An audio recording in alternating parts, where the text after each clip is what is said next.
This is a really difficult game to make. Wow, that's all Black Crack. He actually helped me with some of the original Orbit stuff. I think that sort of demonstrates just who Harvester is. No one person will decide how parts are going to work. We will all figure that out together. Ultimately, it's better that we're honest with people about what we can and can't do. Hello everybody and welcome. A few weeks back we were talking about Kitten Space Agency, or KSA for short, a sort of spiritual successor to Kerbal Space Program, which is in part developed by some of the people that had worked on the original Kerbal Space Program and KSP2. Today I'm going to show you the interview I did with Dean Hall, CEO of Rocketwerkz, the company behind KSA. We spent about 2 hours talking with each other, and I've tried to condense this down in a more digestible format for all of you guys to consume. If this content is something you like or you want to stay in the loop with development updates for KSA, make sure you're subscribed to this channel so you don't miss a thing. And now it is time for the interview. Thanks again for doing this. Really appreciate you taking the time. I have a couple of questions I want to ask of you, and one of the first is, why even get into the business of doing a space game? What made you decide to, okay, this is something that I want to do or we as a company need to do? Oh, good question. I think a lot of what we've done at the studio has really been the kind of games that we wanted to play. That was a big part of it. Actually, when we fully started the studio originally, it was really sort of games that just I wanted to play, and we thought we'd just give people money and roll with it. But what we realized is that it takes a little bit more than that, and it was probably about 6 years of figuring out, okay, how do we want the production to work? You know, we spent quite a lot of time figuring that out as a studio. That left us the position we're in now, where we still try and make the kind of games that we want to play, but we also try and pick ones that have commercial viability, you know, that we won't lose money on and stuff like that. So we're pretty careful. And I think that a space game like this threads that needle. One of the key things for me with this game, and I think a lot of our team members, is you don't often get the chance to make a game that might make a difference. And the amount of people, even recently, that I've come across who got inspired by KSP to do all sorts of different things demonstrates that it's the kind of game that can be a bit special like that.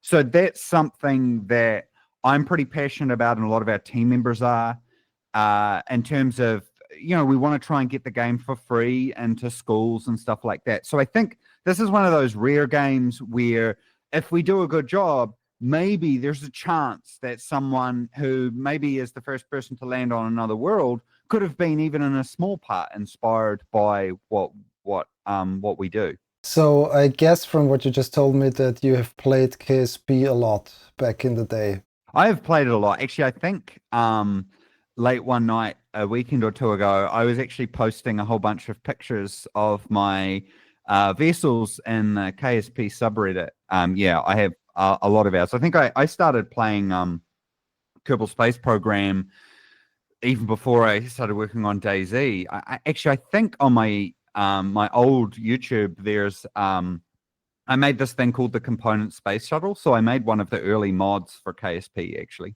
You said in the Reddit post when you kind of announced, hey, we're working on this thing, that you saw the demise of the KSP2 studio sort of as the chance to pounce on that. Now that the news came out a few weeks ago that the Kerbal property has been sold to some undisclosed third party, is this something that worries you, that there's somebody out there that might work on a competitor to what you're doing, but with the maybe more valuable Kerbal brand name? Another really good question, actually. I think when you run a company, especially a game company at the moment, everything worries you, right? I think we got first dibs on a lot of stuff, which helps a heap. I still maintain, as I did when I wrote our pitch for when we bidded to make KSP2, that this is a really difficult game to make. And in fact, when we were strategizing with the whole company a couple of years ago, that was one of the guide rails we put on the team, was that we would pick games that were difficult to make. I think there's a lot of us that would have loved to have grabbed the KSP license, even ignoring some of the problems that would bring with customers getting confused around KSP2, because not everybody's always up to date with everything. But so you're going to spend all this money buying the license, and then you're going to have to start hiring people to make it. And if your first decision is, do we use Unity or Unreal, I think you're screwed at that point. I just think in this game, you really do have to start from first principles.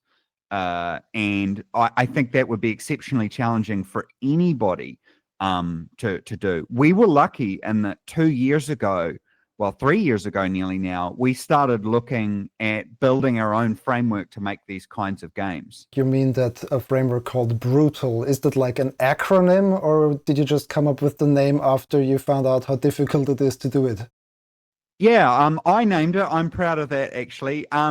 It's spelled with all capitals, but it's not an acronym. I think there's a word for that. I can't remember what it is.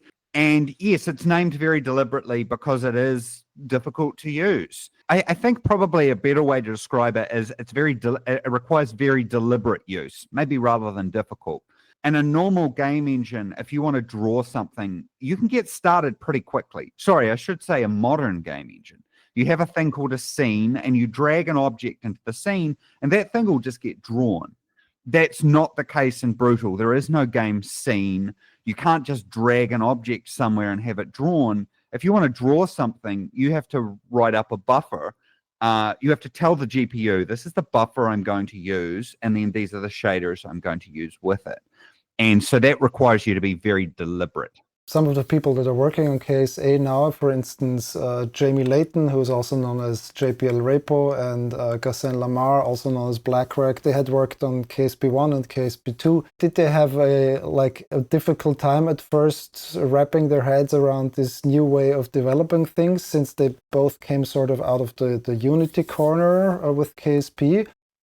If they found it difficult, it didn't show. Both of them made commits. I think Gassan might have even made a commit before he actually started working. He definitely made a commit fixing a bug I added with something actually unrelated. Sorry for interrupting, but that looked really great.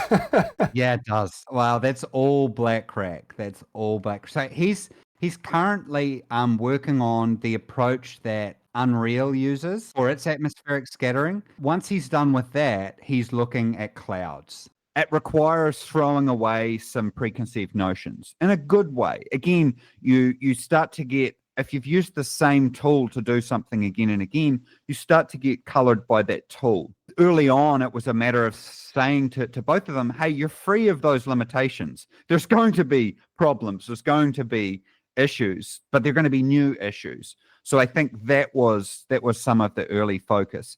Definitely, I know that Jamie has noticed the difference in difficulty in terms of rendering something. But again, maybe difficulty is the wrong word. The deliberateness that's required. You can't just kind of throw something in. You actually need to sit down and say, okay, well, what am I drawing? And then what's the best way to do that? From my perspective, it appears that you're doing software development more like the old school way, because now we have all these abstraction layers. We have the machine code, then we have the compilers, then we have this and that, and then we have the game engines on top, basically, and people are working with those. Are you kind of removing all of these abstraction layers? Does this Brutal framework enable you to be more purpose-built towards doing the space simulation? Yeah, I mean, I think that's a really good way to summarize it. You almost pretty much answered the question for me, but I do think that not all abstraction, but a lot of abstraction comes with a significant cost. We have a saying we like to say at the studio, which is a byte is still a byte. That hasn't changed. The MTU for the internet hasn't changed in the entire life. It's still like 1,300 bytes is about the maximum that you can send online. That hasn't changed yet. We pretend like it has. When we make video games, we pretend everything can just be 32-bit integer, and everything can be a float for a start, without really thinking about what are those, what's the best number format that can represent what I want, because each of these things still costs us in memory, or particularly if we're syncing it in multiplayer, bandwidth. That's not to say that we're necessarily going back to the old ways. I think in that is true.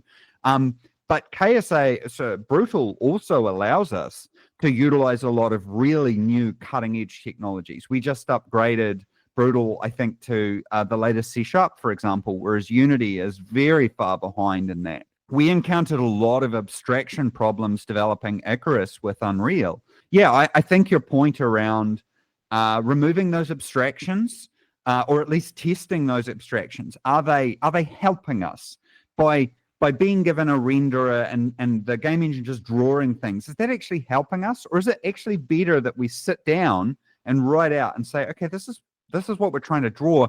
We don't even need a mesh for this. We can actually imply what that is on the GPU. By removing that abstraction, it allows us to get closer to the question of what am I actually trying to do? We talked about Jamie, we talked about Ghassan, and I've also noticed that Felipe Harvester, he submitted a small contribution according to the changelog on Discord. Is he an active part of the team, or was that just some friendly cooperation you're doing with him? What's the status there? He'd actually he'd made a commit before our Discord bot was even working. He actually helped me with some of the original Orbit stuff. And I think that sort of demonstrates just who Harvester is. We're not fully at complete final details, but I can publicly say from my perspective, the studio actually wants to support to support Felipe and pretty much whatever he wants to do, including other games. I think people don't quite realize what a gem in the industry he is. Just his way of thinking about things is super aligned with how we like to do things. So we're still working out exactly how all that's going to work, but I think you're going to see an enormous amount of him both with KSA and I'm hoping his other projects as well. I'm kind of leaving some of that up to Harvester to say how much he wants to be involved in that. We certainly think that he's a useful resource for all our projects, and then whatever he wants to do next as a game. But I am mindful that he devoted an enormous amount of his life to Kerbal Space Program, and a lot more time than even I spent working on DayZ. So, when you're like that, you want to go off and try new things. So I think that the hope is that he'll learn a lot about Brutal by helping us out with KSA, but I don't think there's an expectation that he has to, once more back into the trenches with everything. It's really up to Harvester how deep he wants to go with it. But certainly I hope that you see us helping to deliver Harvester's visions for many games in the future. So far, what we've seen in the videos for KSA and the screenshots you guys posted, things look impressive, but when will there be more to see in regards to gameplay, in regards to when will it turn from a fascinating tech demo to a fun game? What's the plan there? Yeah, so that's one thing I'd learned running a studio is you have to find the fun as quickly as possible. Then you have to hold on to that fun for dear life and protect it with every ounce of your being. We're not pointed directly at finding the fun at the moment. We're kind of sort of side-eyeing it a bit. And I think that I've been forcing the team to sort of eat their vegetables before we, look at dessert. And that's kind of the situation we're in at the moment, but we're getting pretty close. I wanted to prove out some of what we considered the most challenging parts of development, particularly the real performance hogs. Everybody likes to talk about physics as being a problem in KSP, but the terrain rendering was a big part of it. I know when we talked to the team members from KSP, we haven't been able to bring all of them across yet. I am actually hoping that we'll be able to bring a few more across. So getting onto that gameplay thing, there's a few designers that we'd like to get more and more involved too, but we need to have something for them to do. In terms of actual time frame, I'd expect early next year will be when we're starting to really show that off. Once Jamie has put the finishing touches, or at least the first stage of finishing touches on Patch Conics, then we can represent a rocket, at least in that Kepler simulation. The only caveat I'd add to that is we must not rush towards showing you gameplay at the expense of that architecture, particularly if I personally have been wrong, because I'll make a lot of sweeping statements. You've probably seen this already. I'll be like, we can render the terrain using this magic. And people will be like, oh, well, that might not work. And I'll be like, it doesn't matter, we'll figure it out. But I do think at least I do allow people on the team the opportunity to then, we tried it and okay, it didn't quite work. We need to go back and redo that. So, we really must make sure we get that foundation right. That core simulation needs to do everything I said it would. The terrain needs to be cheap and effective. Precision needs to be dealt with simply pushing it out to imprecision out to infinity so you don't see the imprecision. And physics needs to be fully instantiable. So all of those things being true then means we can go on and layer on the design layers with confidence. For those who don't really know the term, what do you mean when you say physics needs to be instantiable? If you look at the reason that it's difficult to make this kind of space game is almost everything really doesn't have a contextual relationship with anything else. Spacecraft that's orbiting the moon really doesn't have any contextual relationship with a spacecraft orbiting Europa. They're very separate. And one of our pillars for developing KSA is seamlessness, the ability to jump between stuff. I just think is crucial. The amount of time it takes in KSP to go from the editor to here or whatever, it actually starts to color how people make vehicles. When these vessels are separate, we don't need to consider them in the same physics scene. With Unity or Unreal, you get this one scene and the physics engine is there. Instantiable physics means that performance-wise, two objects are not considered in the same physics instance, which means we can run variations of physics for these different vessels. Even if you think on even a body like Kerbal versus Earth, which is much smaller than the Earth, even two things that are on that don't need to be in the same physics instance. You really only need the physics instance to be similar or the same or considered when they're really close. In theory, like there could be different laws of physics for a vessel orbiting the moon than for a vessel orbiting Mars, for instance.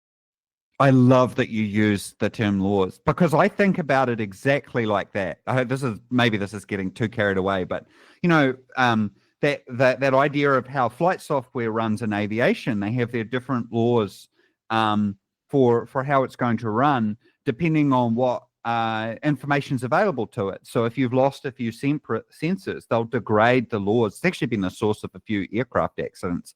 That's how I see our simulation running for KSA. What laws are used to govern how the vessel gets simulated are based very much on particularly whether there's a camera pointing at it. Now, I didn't say a camera either. Sorry, I didn't say the camera. I said a camera because we can have multiple cameras. We can actually have multiple instances of screens of the game. Anyway, yeah, that's very much how I see it working. We've been investing a lot of our effort in what I call Kepler. The anticipation is we'll have at least two laws below that, one of them being simple and the next one being detailed. Detailed, we were thinking was probably going to be powered by Jolt physics. It is possible that we might do that ourselves with some of the people we have, but it's also possible that we might use Jolt for all of it. Jolt is going to give us a lot of what a traditional physics API will deliver us, and it will do that incredibly well. And I have no doubt for a lot of projects in the studio, that it's what we'll use. But I think there is an open question as to how useful is that for a game like KSA, where we deal with these really weird situations where there's really not context between stuff. And we really want to support a lot of different active craft. We want to degrade things through different laws of simulation while not completely removing functionality. Just because your camera is not viewing a vessel that's deorbiting into our version of Kerbal doesn't mean that it shouldn't be suffering atmospheric drag. Again, I suppose it's that whole no sacred cows, going back to first principles and really asking these team of really highly specialized skilled people, hey, how should we actually do this? Let's not be colored by what's happened in the past or how we'd approach things traditionally. Let's really think about this from the ground up. Are you already asking yourselves the questions, okay, what solutions were in KSP to certain gameplay problems that might not have been that good, so you don't stumble into them yourselves? Are these questions already being asked, or do you just want to first get a real rudimentary KSP lookalike, so to speak? I'm not as knowledgeable of those things as, say, Jamie or Felipe or Nerta are. I think that is a factor, but we recognize that shouldn't be a wedge to start a massive unnecessary refactor, because we've got a lot of technical risk, an enormous amount of it. And there's a lot of people quite rightly being skeptical about some of our decisions. It's like, okay, well, let's see, the proof is not in the pudding, it's in the eating. And I think that the only thing that gets us through that is by starting out and saying, look, let's take these new technical decisions that we've made and let's test them against what KSP does, even if we're pulling in some of KSP's design baggage, because then if we prove it works with what KSP did, then we can innovate on top. It's kind of like isolating the problems into an individual thing that we can test. Okay, is Dean's crazy technical idea about how to approach terrain rendering, is that actually going to work?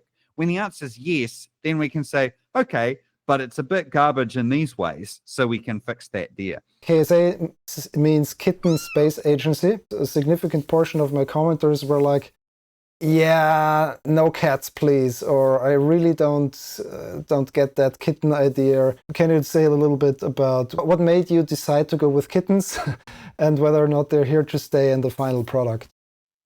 I mean, the first thing is I'm glad people are commenting about it. We trawled through all the comments as well, and I saw a lot of them too. And it was interesting because a lot of them were from two sides. Some people were like, oh, please don't use kittens or cats because I'll be terrified to lose my crew. And I'm like, yes, that's the point. But then there's some people who are like, oh, I just don't like it. And look, I think it's good to acknowledge all those. I'll start by saying when we were kicking around how should we approach it, Kitten Space Agency was probably the only good thing going for it was the least disliked, or in terms of internally in the team, whenever we picked one other one, someone was finding big issues. And the kitten one, some people are like, oh, well, I'm not really super enthused by it, but at least it doesn't have those other problems. I'll give you an example. One of my favorite animals in the whole world is the Kia. It's this gorgeous emerald green. Underneath its wings, it has this beautiful orange. We actually put it in Icarus. It makes these gorgeous sounds. I'm not going to try and do it, but like the squawk, that's fantastic. And also they play. There's all this science in them. They're like dolphins. They're really smart and they play. But yeah, the perfect animal begins with a K.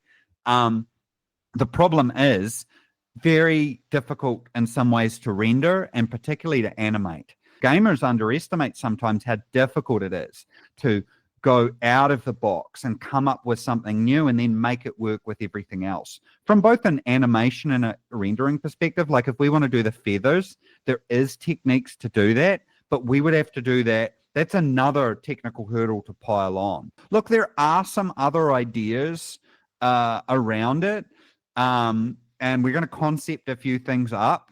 I The one thing I do like about the kittens, and I guess I should say, when we say kittens, we're really kind of meaning cats. These aren't just dumb little adorable kittens. I want these to be really serious, scientists and pilots and astronauts and engineers. So, they might look adorable, but they're not to be trifled with. They're smart. They care a lot.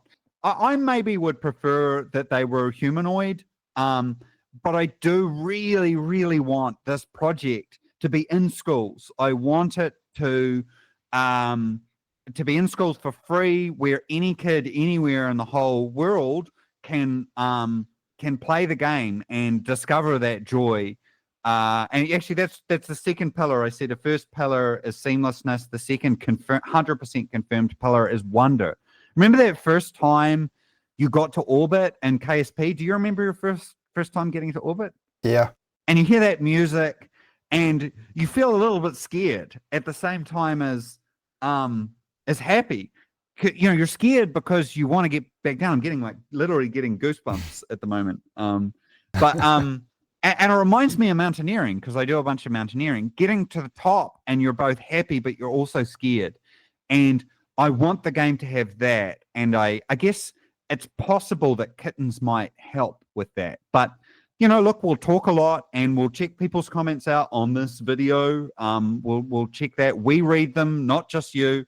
And it's a difficult one. It is a difficult one. I'll post some concepts that we're working through as well. If we say you read the comments, then maybe you have also noticed a couple of other comments, and we already mentioned, or you mentioned DayZ a couple of times today already. And there are a couple of people in the comment sections here on YouTube, on Reddit, and wherever else that claim that you abandoned DayZ, and therefore the people are not confident that you will be able to bring KSE to a finish, because your history is of abandoning games, mainly when people say that they focus on DayZ. Is there something that you maybe can share about the real history of you with DayZ and what went down back then, those years ago? So I think with DayZ, what a lot of people don't realize is I made the mod, and then I actually sold the IP to Bohemia, who I was working at Bohemia as a contractor at the time, while I was actually on a leave of absence from the army. It's a rather complicated story.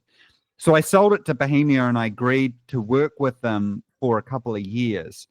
At the end of those 2 years, I was really burned out. I don't think people quite realize how disruptive that was. I was in the army at the time. I was still actually employed. I was just on that leave of absence. So it was like my whole life ended, and I was in another country on the other side of the world that I didn't speak the language. And I was also sort of cooking in someone else's kitchen. I was in Bohemia's studio. I agreed to work on DayZ for 2 years. At the end of that, I missed my family.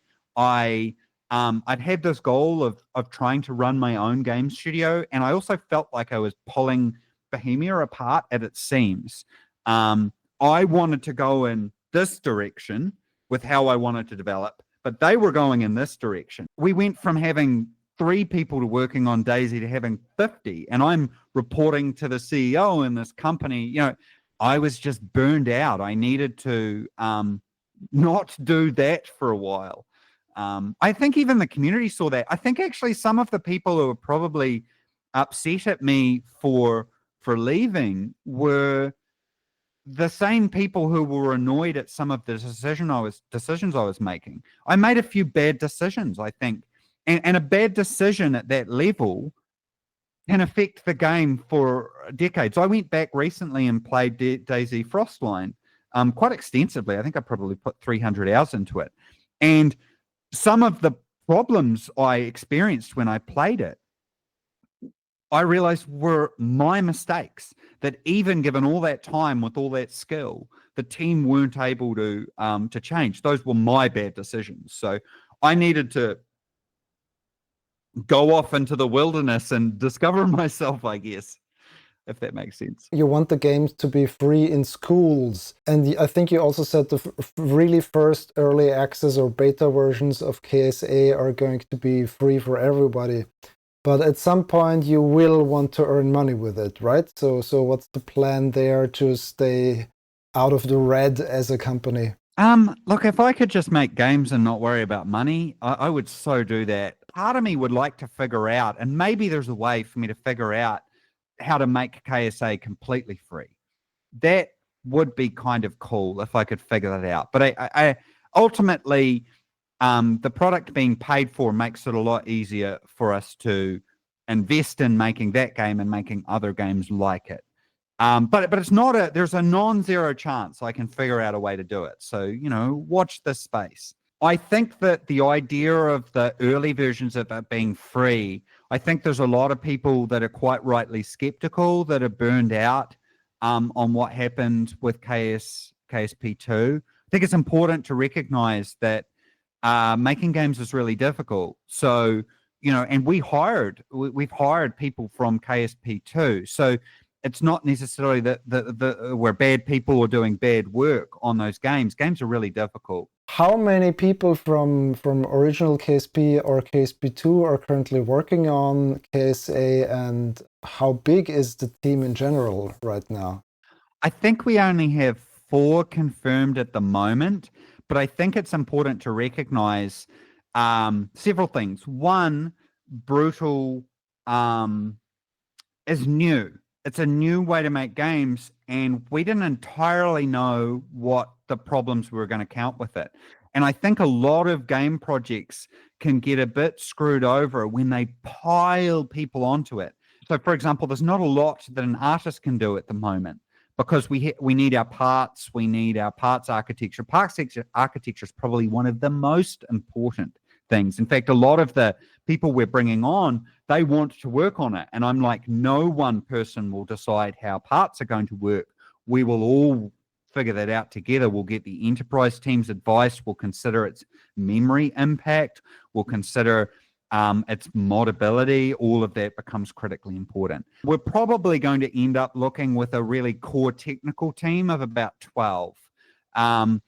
It's going to be a little while before we're going to have the art pipeline super ready. And I think when it comes to art pipeline and things like creating planets, I think we will lean on the community, and you'll see us more and more going and hiring, at least on a contract basis, members of the community to help us.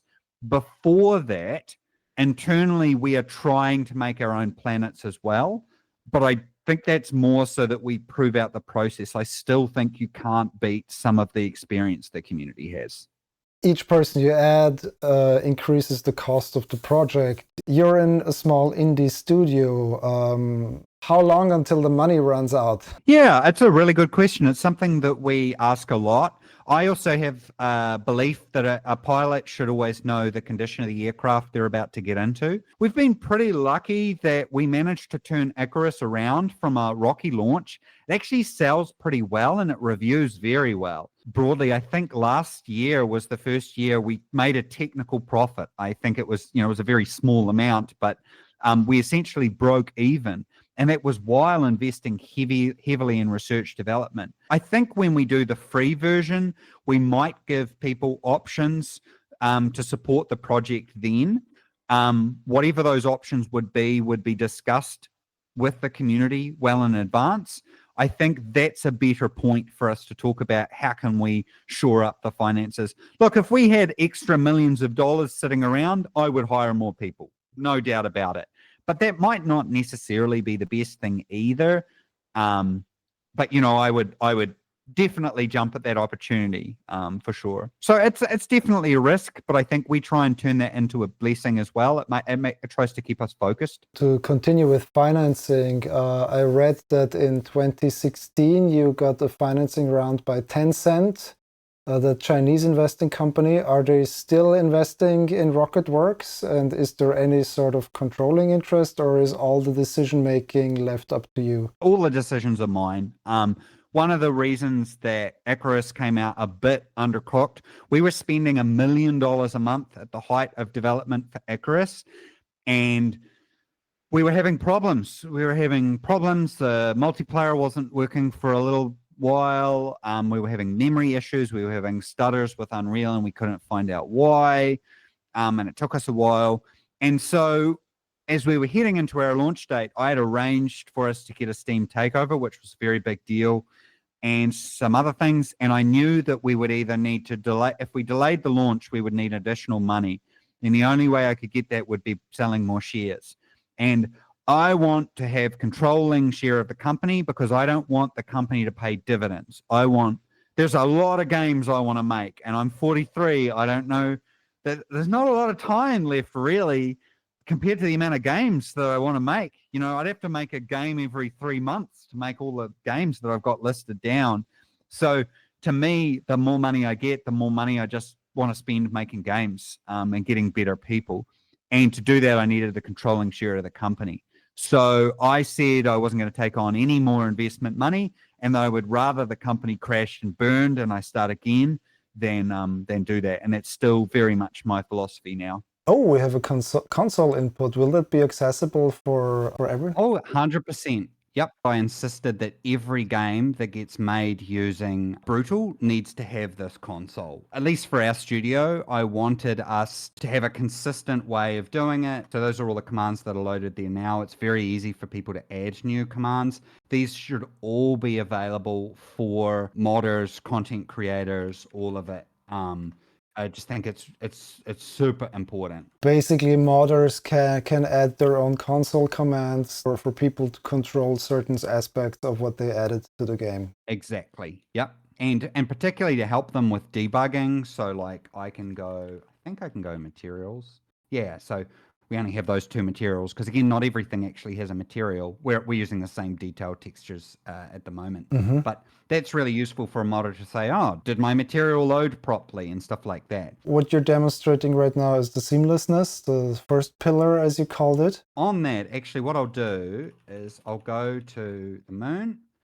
The moon kind of demonstrates this very well. What I'm going to do, I'm going to turn on wireframe mode, and this shows our approach to, so as I zoom out, do you sort of see the edges of the polygons? So you can see how it's changing live as you get in and when you get close. That's really important. Actually, you can kind of see there in the distance how it's graduating out.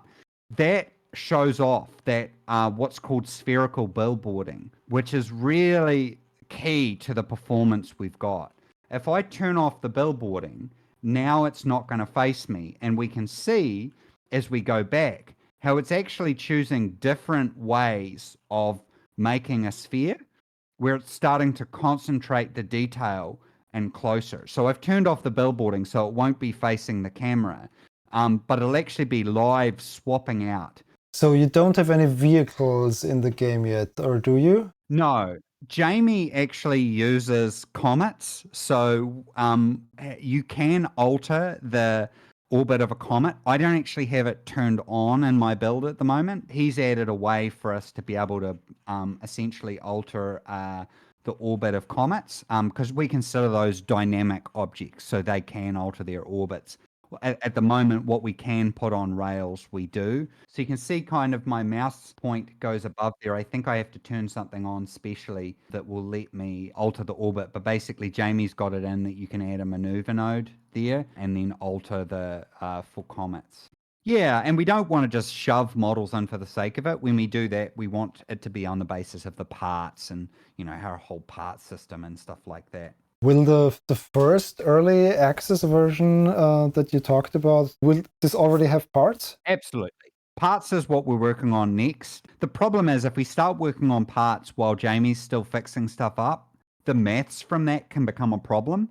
And, we really want the sort of runway clear for Jamie with parts so that he's not got issues. So when you say you're doing your own planets, that means that KSA will, similarly to KSB, have a fictional solar system Yes, that's the plan. I think I don't know. We might. It's possible we could ship a like an RSS type thing with it. Sometimes I like to leave that space available for modders. Do you know what I mean?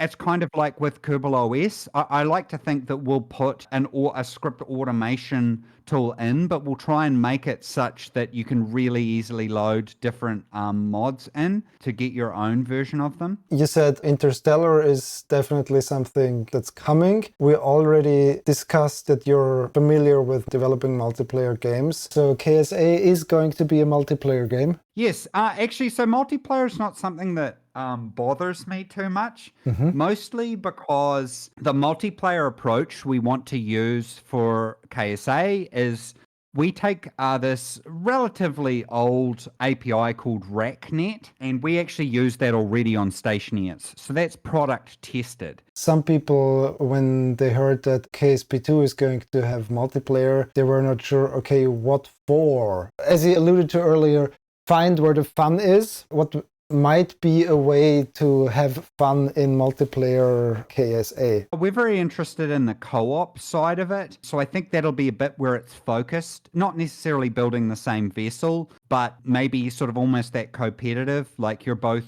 sort of running semi-companion space agencies and a little bit participatory. Some of the design issues around warp make it a lot easier if we start off the approach with shared warp. Then we don't have to invest a lot in really complicated patching of events together, which, you know, you'll see that mods like Dark Multiplayer and that for KSP, they offer a lot of, I suppose, options for stuff. But I'm just really concerned about performance and keeping things simple and straightforward. So we're hoping to try and keep it pretty simple on that stuff. Also, when we talk multiplayer, would you want to have like your own servers, like having public servers, or would you say, okay, everyone can do a game with anyone else and host their own servers, but we don't want to get into the business of hosting stuff and keeping it around all the time? Absolutely. Absolutely providing people a dedicated server themselves. Our studio tries to make what I call forever games. So I don't like to use APIs that if that API gets turned off, it stops working. And so I think providing people the dedicated servers is really important. With Stationeers, even our master server that we use to matchmake and connect people, that the community can replace that themselves. This is one of my issues with Steam. And I'd really like to release the game not on Steam. Ideally, if actually we manage to figure out how to make the game completely free, we could actually have the game distributed by torrent, which is actually the most efficient way to deliver a file. So expectation management, one of the reasons that KSP2 did not have as much success as people might have hoped was that there was a lot promised and not all of that delivered. What are your approaches to keeping expectations realistically and setting up the bar? For instance, when we say there's going to be an early access version early next year, people should probably not expect a fully fleshed out game right out of the box, correct? Yeah, so, you know, that's why I like that a pilot should always know the condition of the aircraft they're in. So, you know, one of the reasons we want to get that first version out there is to get comment on the data structures, you know, the boring sort of fundamentals of how we put together what a planet is or what a part is or what a vessel is, what mods can be made, what mods can't.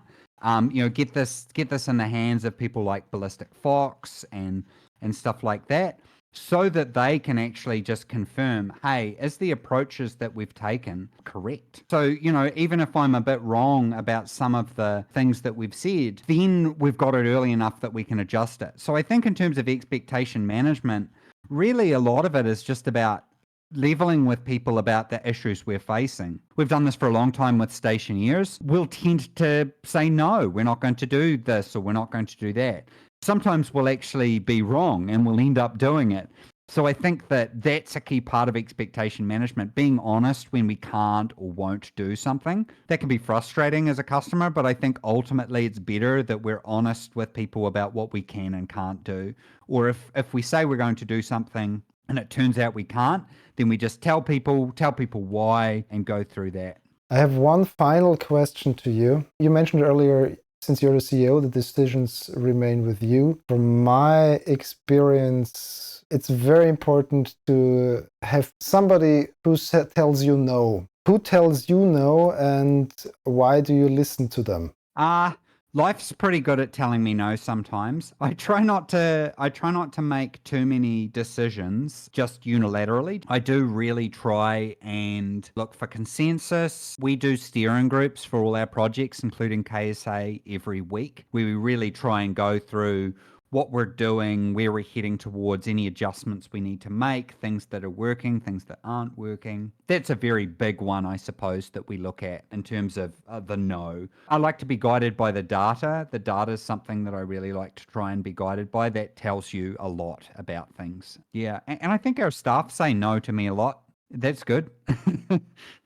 Well, that was it. Again, thanks a lot to Dean for the time he gave me. And I really appreciate the candor with which he answered some of my questions, and that there were no questions off the tables. There was not a single instance where he said like, no comment, or I'm not prepared to talk about that, or anything in this regard. And there is no corporate overlord behind him that is trying to pull his strings. So that's fortunate and makes me hopeful for the further development of KSA. Of course, still a lot of questions remain open in regards to gameplay and how that is going to turn out in the future, but we'll just have to wait for that early access beta version that's going to come out, hopefully at the beginning of 2025.